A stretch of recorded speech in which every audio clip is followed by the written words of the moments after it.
안녕하세요. 상식이 돈이 되는 지식스쿨입니다. 세계무역기구 WHO에서 사상 처음으로 여성 사무총장이 탄생하는데요.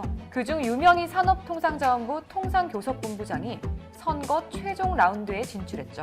유 본부장과 나이지리아의 응고지 오콘조이웰라 후보가 앞으로 한 달 동안 각국 정상 간 지지 교섭 외교를 포함해 치열한 막판 각축을 벌일 예정입니다. 결과는 미국 대선 직후인 11월 7일 정도로 예상하고 있는데 유 본부장이 최종 선출된다면 한국인 사상 첫 세계무역기구 수장이라는 타이틀까지 달게 됩니다.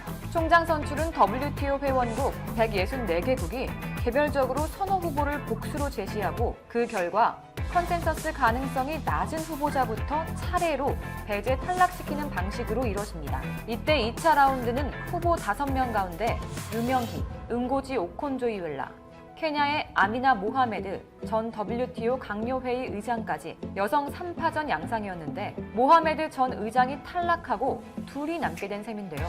유 본부장이 국제무역통상 헤비급이라 불리는 모하메드 전 의장을 제치고 최종 결선에 진출했다는 점에서 최초 한국인 WTO 사무총장이 탄생할 가능성에 이목이 쏠렸죠. 또 현재 라이벌인 이웰라 후보는 나이지리아 재무장관과 외교장관을 역임했고 세계은행에서 오랜 기간 근무해 인지도가 높은 편입니다. 그동안 사무총장이 유럽, 타이, 브라질, 뉴질랜드에서 나왔던 탓에 아프리카 수장을 뽑아야 한다는 분위기도 있죠. 이렇다 보니 최종 결선에 오른 두 후보 모두 WTO를 이끌어갈 전문성과 정치적 역량에서 우열을 가리기 힘든 백중세여서 앞으로 한 달간 치열한 경합을 벌일 전망인데요. 그런데 최종 후보가 결정된 지 단 하루 만에 이웰라 후보에 대한 폭로 보도가 쏟아졌습니다. 때문에 엄청난 변수와 함께 유 본부장의 승리가 점쳐지고 있는 상황에서 도대체 무슨 폭로가 나온 걸까요? 영상 시작 전 좋아요와 구독 부탁드립니다. 국가의 도둑들이라는 부패 관련 책을 쓴 사라 차에스는 오콘조이웰라가 자신의 부처에서 기술적 투명성 개혁을 정말 일부 최소한도로 완수했을 수 있다면서 사실은 자신이 재무장관으로 있을 때 한 달에 거의 10억 달러씩 석유 재정 수입에서 사라졌다고 밝혔습니다. 하지만 정작 이웰라 후보는 자신이 나이지리아의 만연한 부패와 싸운 챔피언이고 자신의 어머니는 그런 시도를 하다가 납치되기까지 했다고 말하고 있습니다. 이때 비판론자들은 그가 장관 재임 시절에 부패를 막기 위해 더 많은 일을 해야 했었다고 주장하죠. 심지어 그는 이 자리에 오기까지 부패를 눈감았습니다. 관련 전문가는 최소한 그는 사임에서 부패를 폭로할 기회가 있었다면서 하지만 그는 조용히 있었고 그 체제 아래서 고위급 부패의 조장을 허용했으며 단지 자리에서 떠난 뒤야 불평했다고 말했습니다. 결국 권력의 시녀처럼 일해왔다는 폭로인 셈인데다가 그에게는 자신의 신념과 정의를 실현시킬 용기가 없었다는 걸 증명할 뿐인 거죠. 그런데 이웰라 후보는 자신이 통상장관이나 협상가로 경험이 부족하다는 지적에 대해 난 평생 통상정책 이슈를 다뤄왔다. 무엇보다 사무총장은 기술적 자질보다 담대함과 용기가 필요하다고 주장했습니다. 하지만 앞서 언급한 폭로로 담대함과 용기가 필요하다던 이웰라 후보에겐 정작 자신에게 그런 것이 없었다는 것이 드러난 상황입니다. 해외에서는 모순된 모습을 보이고 있는 이웰라 후보를 향해 굉장한 비판을 하고 있습니다. 그에 반해 한국의 유명희 본부장은 국제통상 실무를 꿰고 있기 때문에 전문성에서도 이웰라 후보를 앞서가고 있습니다. 실제로 유 본부장은 국제적으로 권위를 인정받는 독일 싱크탱크에서 차기 WTO 사무총장 탑3로 평가해 그 능력을 인정받았죠.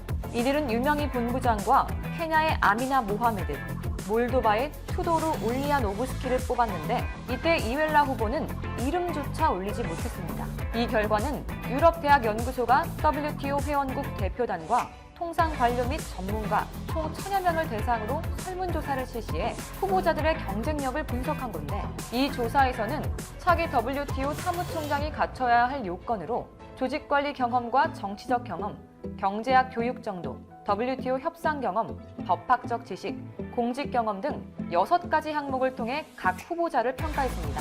여기서 유 본부장은 경제학 교육 정도를 제외한 5개 요건을 갖춘 것으로 평가했죠. GED는 유 본부장에 대해 그녀가 이뤄놓은 성과가 탄탄한 것으로 알려졌다고 밝히며 객관적인 자질면에서 유 본부장의 자질이 이웰라 후보보다 앞선다는 것을 인정하고 있는 겁니다. 그뿐만 아니라 이미 수많은 나라에서 유 본부장을 지지하고 있는데요. 덕분에 사무총장의 한 걸음 더 앞서가고 있다는 것이 전문가들의 예측입니다. 특히 무엇보다 현재 중국은 1대1로 프로젝트 등을 통해 아프리카에 대한 영향력을 키우고 있는데 이를 막기 위해 수많은 나라가 한국을 지지할 수밖에 없죠. 미국과 유럽의 입장에서는 중국의 엄청난 지지를 받았던 아프리카 출신 WHO 사무총장이 중국에 휘둘리며 코로나19에 대처한 것을 봤고 동남아시아 국가들도 남중국해로 인한 중국과 분쟁을 겪고 있기 때문에 신남방 정책을 펼치고 있는 한국의 후보를 지지할 수밖에 없습니다. 게다가 코로나19 사태도 변수였죠. 유 본부장은 K방역으로 높아진 국가 위상 덕분에 높은 평가를 받고 있습니다.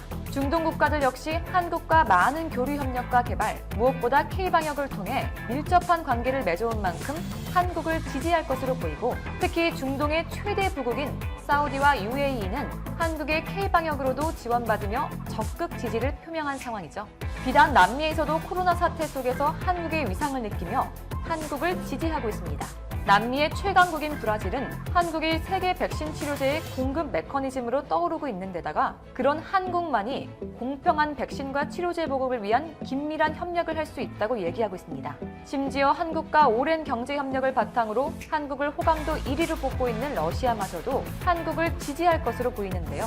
이처럼 미국과 유럽, 러시아와 같이 주변국에 큰 영향을 주는 강대국들부터 각 대륙을 대표하며 한국과 많은 교류를 맺고 있는 나라들, 중국과의 마찰이 있어 중국이 지지하는 후보를 원치 않는 국가들까지 많은 나라가 유 본부장을 지지하고 있습니다. 그리고 무엇보다 전문가들은 미국의 마음을 얻어 중국과의 의견 간극을 중재하고 WTO의 개혁을 이끌기에 적합한 인물이 사무총장직을 맡아야 한다고 보고 있는데요. 유 본부장은 출마를 선언하며 갈등을 중재하고 공동의 비전을 제시하는 중견국의 역할이 중요하다며 대한민국이 누구보다도 적합한 자격과 역량을 갖췄다고 생각한다고 말해왔었죠.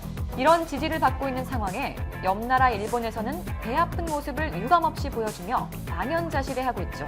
일본 입장에서는 강제징용 판결에 대한 보복으로 수출 규제 조치를 걸었던 상대국 출신이 WTO 수장이 되는 게 매우 불편했기 때문인데요. 하지만 유 본부장은 이미 예전부터 한일 관계 차원이 아니라 세계무역기구 사무총장 후보로 왔다는 것을 분명히 했었습니다.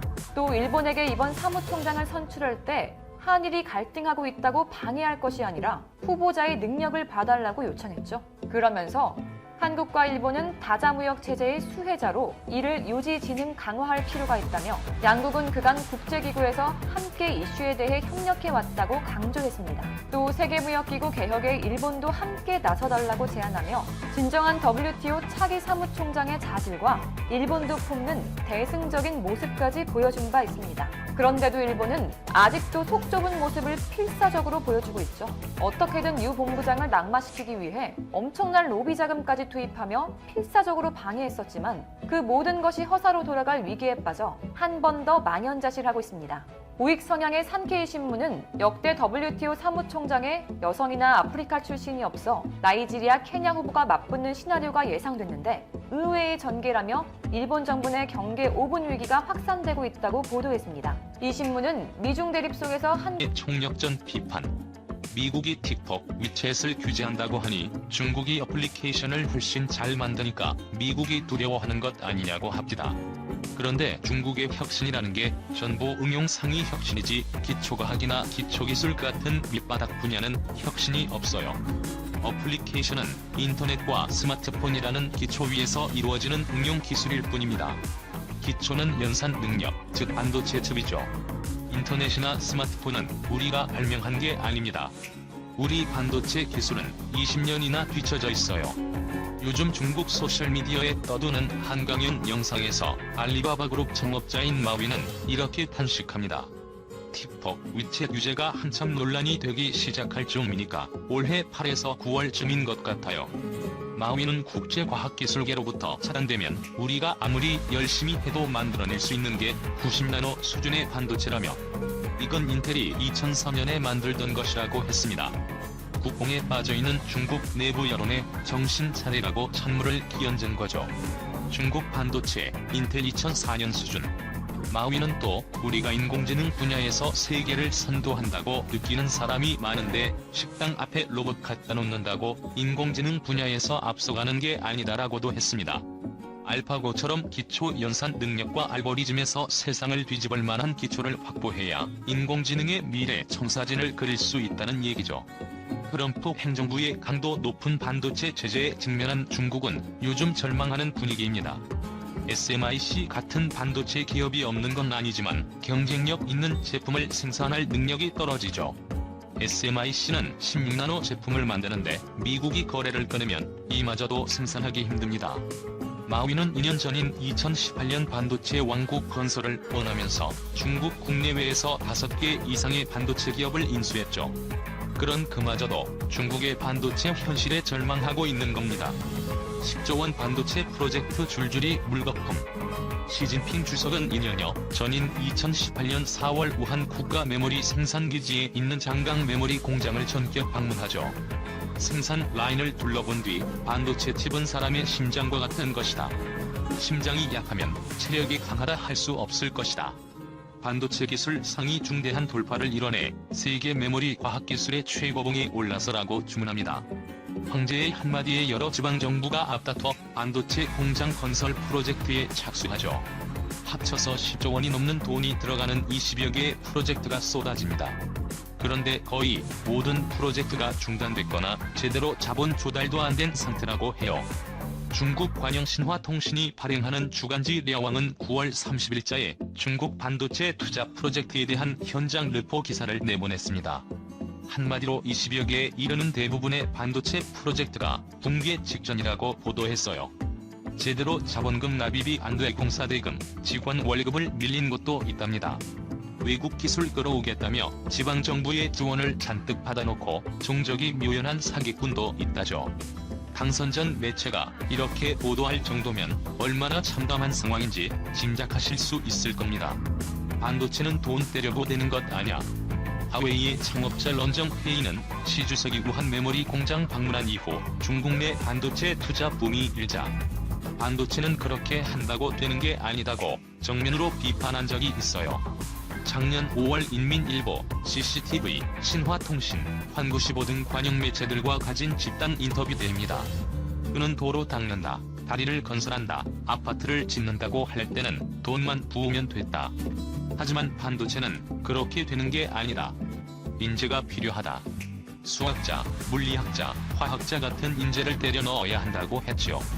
중국은 지난 7월 공산당 정치국회에 당시 14차 경제사회발전 5개년 계획을 논의하면서 대규모 자금을 투입해 반도체 기술을 자체 개발하는 프로젝트를 포함시켰죠. 1600조 원 이상의 자금이 들어갈 것이라는 관측도 나옵니다. 하지만 중국 내에서조차 회의론이 많아요. 무엇보다 반도체 분야 인력이 70만 명이나 필요한데 실제 인력은 30만 명 정도로 절대 부족하다는 겁니다. 중국은 한 해 800만 명에 가까운 대졸 이상 인력이 배출되지만 그중 반도체 분야 인재는 3만 명에 불과하다고 해요. 미국의 반도체라는 결정적인 약점을 찔리자 시 주석은 전체주의 특유의 동원체제로 이를 극복하겠다고 나서고 있습니다. 여기에 대해 마윈은 탄식하고 런정 페이는 고개를 절레절레 흔들고 있어요. 중국 내에서는 미국의 지나치게 강대강으로 맞서 결과적으로 중국 산업에 큰 재앙을 초래했다는 점에서 시 주석 책임론까지 불거집니다. 1억 1기에 그려진 박쥐 시진핑 코로나 풍자화 스웨덴서 인종차별 논란. 중국발 코로나 바이러스 19가 올해 내내 기승을 부리는 가운데 스웨덴 수도 스톡홀름의 한 식당에서 시진핑 중국 국가주석을 박쥐에 비유한 풍자화가 내걸렸다가 인종차별 논란에 휩싸였다. 11일 영국 BBC 방송에 따르면 필리핀 계 패션 인플루언서인 브라이언 보이는 스톡홀름의 리체 식당에 들어갔다가 우길기를 연상시키는 바탕 위에 박쥐의 모습을 한 시주석 그림 포스터가 걸린 것을 보고 이날 인스타그램을 통해 이를 비난하고 나섰다. 그는 자신의 인스타그램에서 얼마 전 중국계 친구와 함께 리체에 들러 음식을 주문하다가 식당 벽에 스웨덴 예술가 아이언 아트웍스가 그린 배트맨이 걸린 것을 보고 충격을 받았다면서 박쥐의 귀를 한 노란색 시진핑 그림은 매우 인종차별적이라고 썼다. 이어 사람들이 아시아계를 향해 박쥐 먹는 인간들이라고 비하하는 현실을 꼬집으면서 인종차별은 너무나 고통스럽다고 썼다. 식당 측은 포스터를 제거했다고 밝혔다. 또 인종차별을 전혀 의도한 바가 아니었다면서 해당 포스터를 전시한 것으로 인해 불쾌감을 느낀 사람들에게 진심으로 사과한다고 덧붙였다. 아이언아트웍스 역시 인스타그램을 통해 깊이 사과한다면서 다만 나는 하드코어 풍자화를 주로 그리는 사람이다. 아시아 인종차별을 하려는 의도로 그린 것이 아니라 이번 바이러스 사태와 관련해 시진핑 주석과 중국 공산당을 비판하려던 의도였다고 해명했다. 다만 BBC는 해당 풍자화 포스터가 중국 국기가 아닌 일본 우길기를 바탕으로 했다고 전했다. 미국과 유럽을 비롯한 지구 반대편